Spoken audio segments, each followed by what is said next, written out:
I never thought the woman I loved would destroy me. Until I walked in and found my wife Jasmine in our bed with another man. My name's Darren Brooks.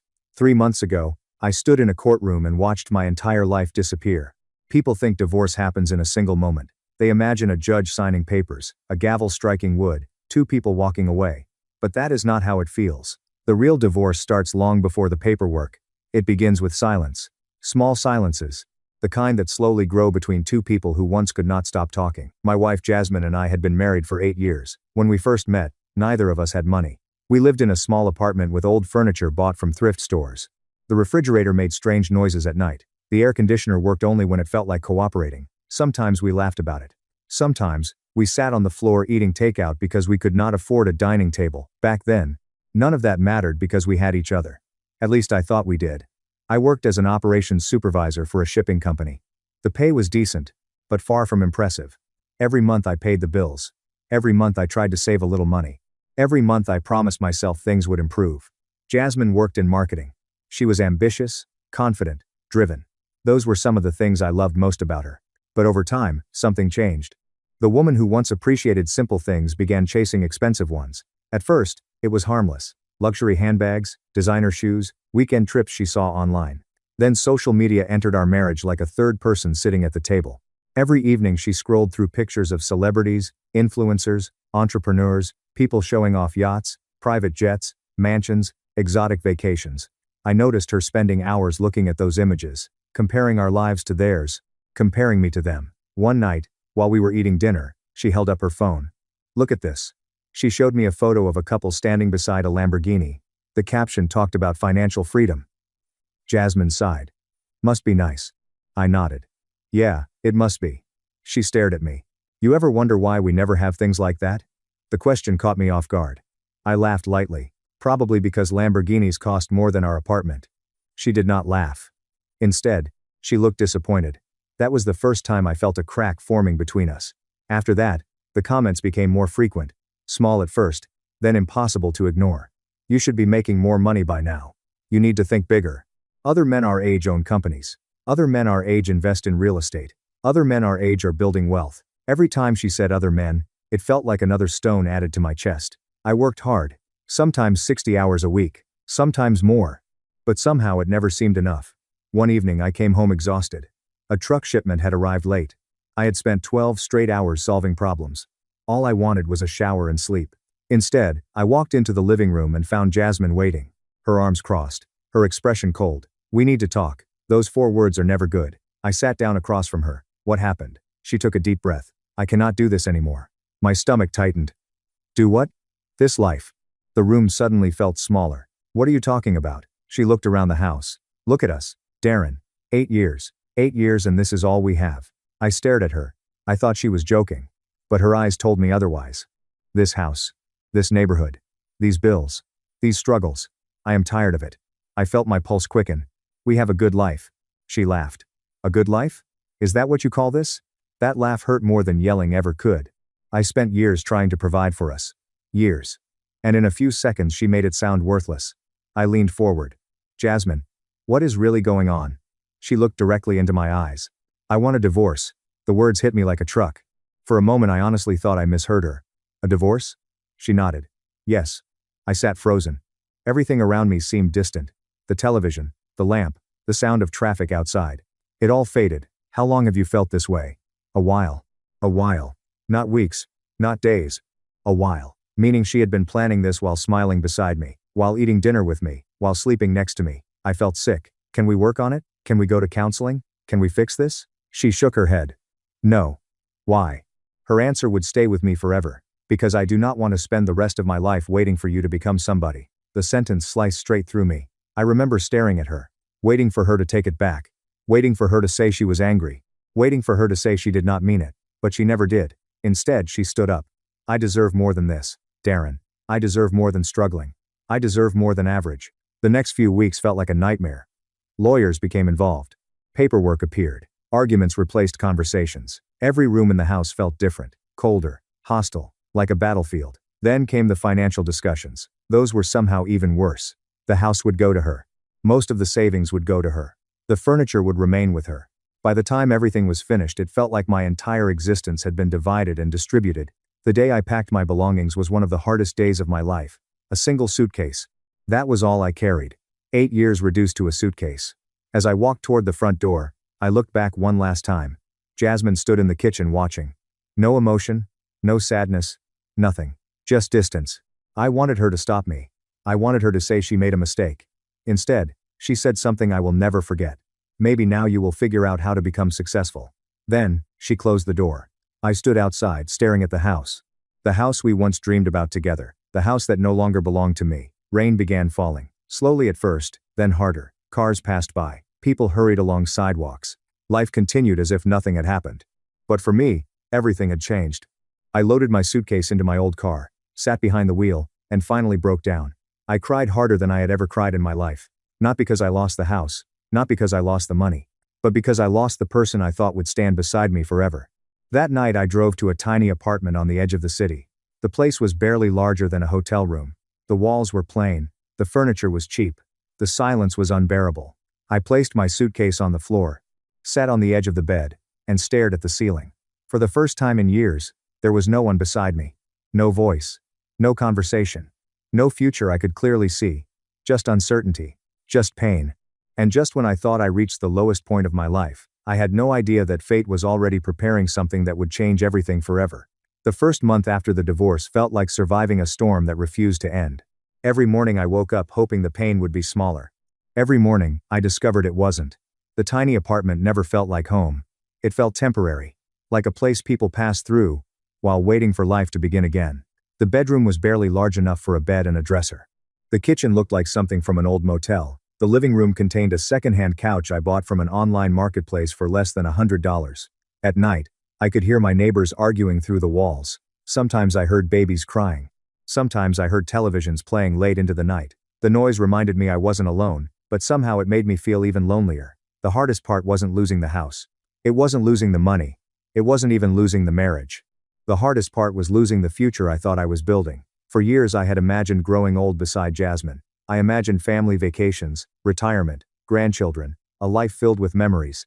Now those images felt like scenes from someone else's story. At work I tried to act normal.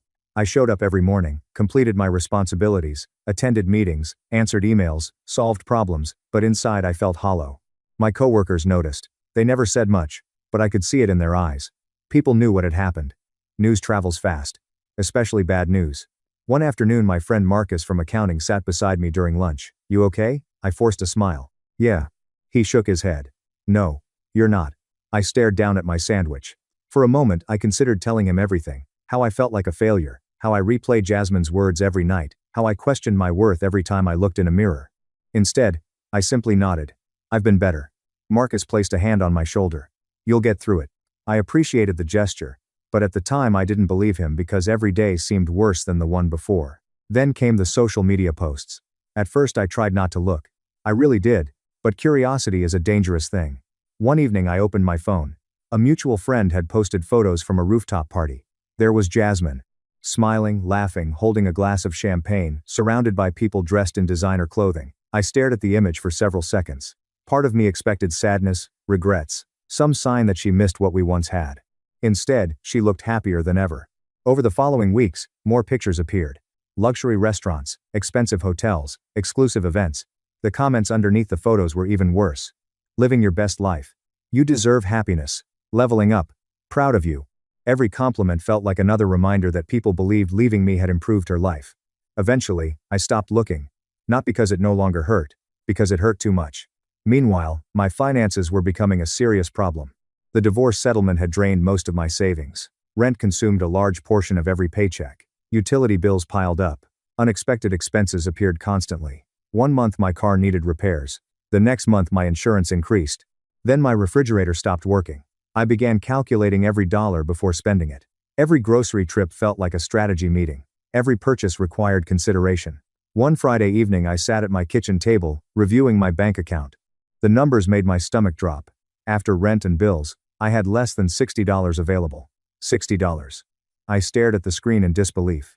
I was 37 years old, working full-time, and somehow living paycheck to paycheck. Again, I leaned back in my chair and closed my eyes. For a brief moment, I wondered if Jasmine had been right. Maybe I wasn't enough. Maybe I really was average. Maybe I'd wasted years chasing a future that would never come. Those thoughts became dangerous. The kind of thoughts that slowly poison a person's confidence. The kind that convince you to stop trying. Fortunately, something inside me refused to quit completely. Every morning I still got out of bed. Every morning I still showed up. Even when I didn't feel like it. Even when I wanted to stay under the blankets and disappear from the world. Life continued. Then one morning, I received another reminder of how far I had fallen. I was cleaning out old boxes when I discovered a photo album. Inside were pictures from our wedding, pictures from vacations, pictures from birthdays, pictures from ordinary days that once felt important. I sat on the floor flipping through page after page. There we were smiling on a beach, laughing at a barbecue, celebrating our anniversary. For a moment I almost forgot how things ended. For a moment I remembered why I loved her. Then I remembered how she looked at me the night she asked for a divorce, cold, disappointed, certain I would never become somebody. I closed the album and placed it back inside the box. Some memories are better left untouched. By the beginning of the third month, my emotional pain had started turning into determination. Not because life had improved, because I was tired of feeling sorry for myself. I started exercising again. Nothing dramatic. Just morning walks. A few workouts. Small steps. But they helped. I began reading books before bed instead of staring at social media. I listened to podcasts during my commute. I focused on improving myself. Not to prove Jasmine wrong. At least that is what I told myself. The truth was more complicated. Part of me still wanted to prove her wrong. Part of me wanted success so badly that one day she would regret everything. One Saturday afternoon I drove across town to run errands. The weather was hot. Traffic was terrible. My gas tank was nearly empty. And I was already frustrated before the day even began. I stopped at a small gas station I'd visited many times before. The place looked worn down. Faded signs, cracked pavement, old fuel pumps. The kind of place people forget exists. After filling my tank, I walked inside to buy a bottle of water and a cheap sandwich. While standing in line, I checked my bank balance again. $43. That was all I had left until payday. I shook my head. The cashier scanned my items. I reached for my wallet. Then something caught my attention. Beside the register stood a brightly colored lottery machine. Normally I ignored it. I had never been a gambler. I always considered lottery tickets a waste of money. But that day felt different. Maybe it was exhaustion. Maybe it was frustration. Maybe it was pure desperation. I don't know. I simply stood there, staring at the machine. The jackpot number flashed across the screen. $750 million. The amount looked ridiculous. Almost fictional. The cashier noticed me looking. Big jackpot, huh? I laughed. Yeah, someone's about to get lucky. The cashier smiled. Could be you. I nearly walked away. In fact, I took 2 steps toward the door. Then something stopped me. Not a voice. Not a sign. Just a strange feeling. A feeling I still can't explain. I turned around. How much for 1 ticket? The cashier told me. I hesitated for another second, then handed over the money. A moment later the ticket slid from the machine. Thin. Ordinary. Easy to overlook. I placed it inside my wallet without thinking much about it. Then I left. As I drove away, I laughed at myself. What are the odds? Millions of people buy tickets every week. Nobody actually wins. At least that's what I believed. I had absolutely no idea that the small piece of paper sitting quietly in my wallet was about to transform my life in ways I couldn't even imagine, and within days a phone call would arrive that would leave me speechless. A phone call so unbelievable that my first reaction would be to assume it was a scam. A phone call that would change everything forever. I stared at my phone for nearly 30 seconds before answering. The number was unfamiliar. Normally I ignored calls from unknown numbers. Most of them were telemarketers, robocalls, scammers, trying to sell something. For some reason I answered anyway. Hello. A professional voice greeted me. Good afternoon. Am I speaking with Darren Brooks? Yes, Mr. Brooks. My name is Angela. I'm calling regarding a lottery ticket purchased 3 days ago. My stomach tightened. Immediately I assumed it was a scam. I had heard stories about people receiving fake calls. People pretending to represent lottery organizations. People trying to steal personal information. I almost hung up. Then she said something that made me freeze. She read the exact serial number printed on my ticket. My eyes widened. How do you know that? There was a brief pause.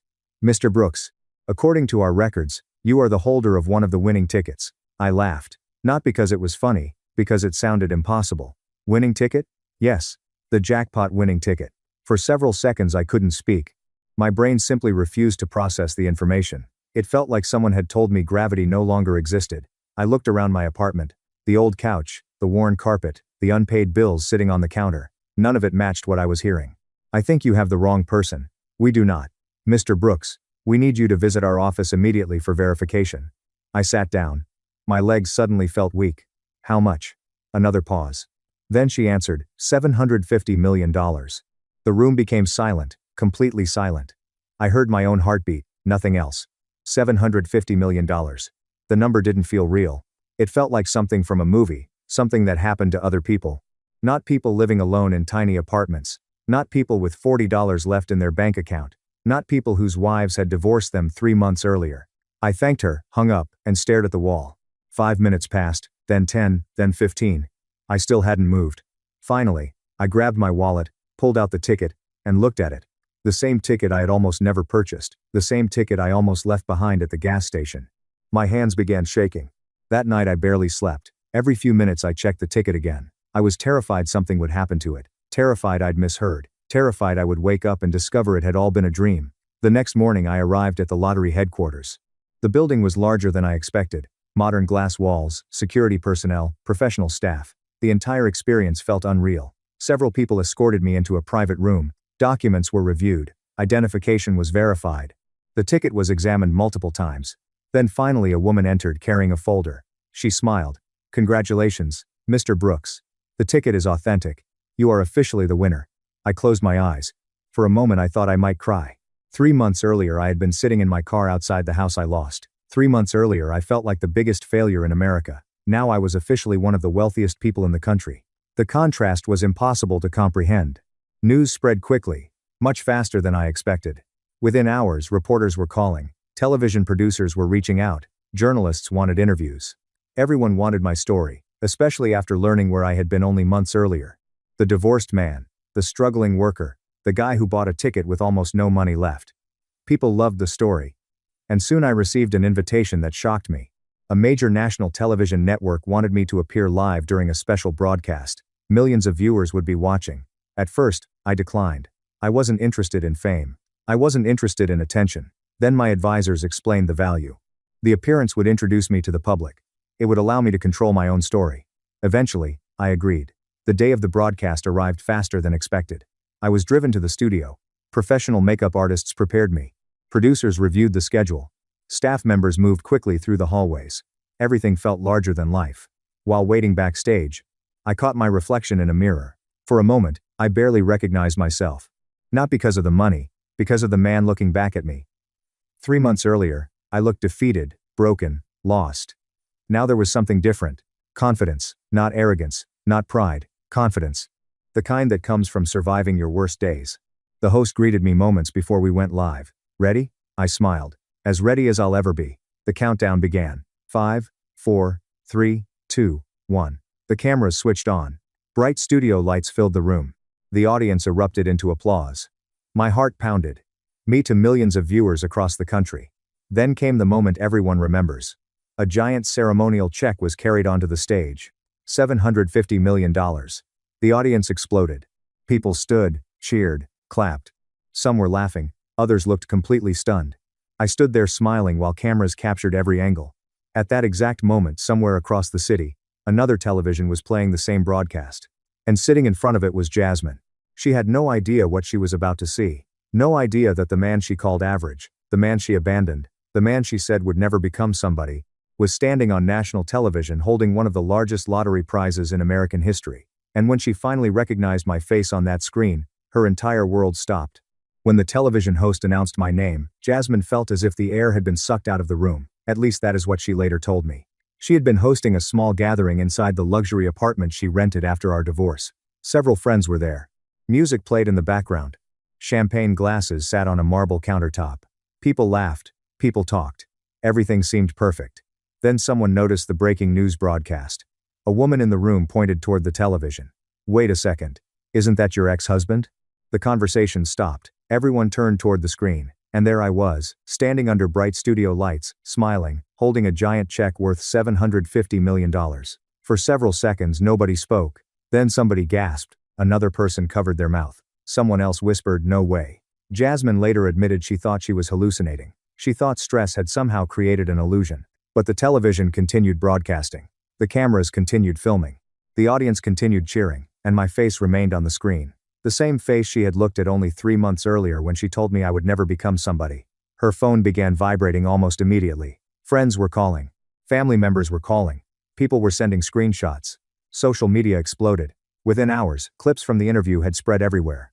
Millions of views, millions of comments, millions of reactions. And unfortunately for Jasmine, many people knew our history. Some mutual friends remembered the things she used to say, the comparisons, the criticisms, the comments about successful men, the jokes about my income. The embarrassing part was not that she divorced me. The embarrassing part was that she had spent months publicly acting as though leaving me was an upgrade. Now the internet had a different opinion. Meanwhile, my life transformed overnight. Financial advisors appeared. Attorneys appeared. Investment experts appeared. Everyone wanted meetings. Everyone had suggestions. Everyone had opportunities. I listened carefully, but I remembered something important. Money changes many people. I did not want it to change me. The first thing I did was pay every debt, every single one. The credit cards, the loans, the remaining obligations from the divorce. Everything disappeared. For the first time in years, I felt completely free. Then I bought a house. Not because I wanted to show off. Not because I wanted revenge. Because I wanted peace. A place that truly felt like home. Large windows, a quiet neighborhood, a beautiful backyard. Nothing excessive, nothing ridiculous. Just a home. The kind of home I once dreamed of building with my wife. After that, I started helping people. One funded scholarships. I donated to children's hospitals. I supported programs that helped struggling families. I paid for medical treatments for people who could not afford them. Those moments brought me more happiness than any luxury purchase ever could. The strange thing about success is that it reveals people. Some individuals genuinely celebrated my good fortune. Others appeared only after hearing about the money. People I had not spoken to in years suddenly wanted lunch. Former classmates wanted business proposals. Distant relatives wanted financial assistance. Everyone seemed interested in reconnecting. I learned quickly who cared about Darren, calm, and who cared about $750 million. 6 months passed, then 9, then almost a year. Life finally felt stable again. The anger from the divorce slowly disappeared. Not because I forgot, because I healed. One evening I sat alone on my patio watching the sunset. The sky glowed orange and gold. A peaceful breeze moved through the trees. For the first time in a very long time, I felt completely content. Then my doorbell rang. I wasn't expecting anyone. I walked through the house and opened the front door. The moment I saw her, I froze. Jasmine. She stood there quietly. Gone was the confidence she once carried. Gone was the arrogance. Gone was the certainty. Her eyes looked tired. Sir. Almost nervous. For several seconds, neither of us spoke. Finally, she smiled weakly. Hi Darren. I had imagined this moment many times. In some versions, I slammed the door. In others, I delivered a speech. Sometimes I imagined telling her everything I had wanted to say. Instead, I simply stood there because reality feels different than imagination. Would you like to come in? She nodded. A few minutes later, we sat across from each other. The silence felt familiar, yet completely different. Eventually, Jasmine looked around the room. You've done well. I smiled politely. Life's been interesting. She lowered her eyes. Then came the words I knew were coming. I made a mistake. I said nothing. She continued. The truth is, I was unhappy long before the divorce. I convinced myself money would solve everything. I convinced myself success looked a certain way. I convinced myself you were holding me back. Tears began forming in her eyes. I was wrong. For a moment I felt sorry for her. Not because she lost access to wealth, because she finally understood something that took me years to learn. Money can improve your circumstances, but it cannot repair your character. It cannot replace loyalty. It cannot create genuine love. Jasmine wiped her eyes. When I saw you on television, I thought about everything. The apartment, the late nights, the dreams we shared, the sacrifices you made. I should have appreciated them. I should have appreciated you. The room became quiet again. Then she asked the question I already knew was coming. Do you think we could start over? I looked at her for several seconds. Not with anger. Not with hatred. Just honesty. The old version of me might have said yes. The lonely version. The heartbroken version. The man sitting in that tiny apartment crying himself to sleep. But that man no longer existed. I took a deep breath. Jasmine. I forgive you. The tears began flowing immediately. But forgiveness and reconciliation are not the same thing. She closed her eyes as if she already knew the answer. I continued. You didn't leave because we were struggling. You left because you stopped believing in me. And the truth is, life will always have difficult seasons. Love isn't tested when everything is easy. It's tested when everything is hard. She nodded slowly. I watched another tear roll down her face. Then I said the words that finally closed that chapter of my life. You walked away before the story was finished. Neither of us spoke after that. A few minutes later, she stood. Thank you for hearing me out. I nodded. Thank you for coming. She walked toward the door, paused, then turned back one final time. Congratulations, Darren. Not for the money, for the man you've become. And for the first time since our divorce, I smiled without pain. After she left, I returned to the patio. The sun had almost disappeared below the horizon. I sat quietly thinking about everything that had happened.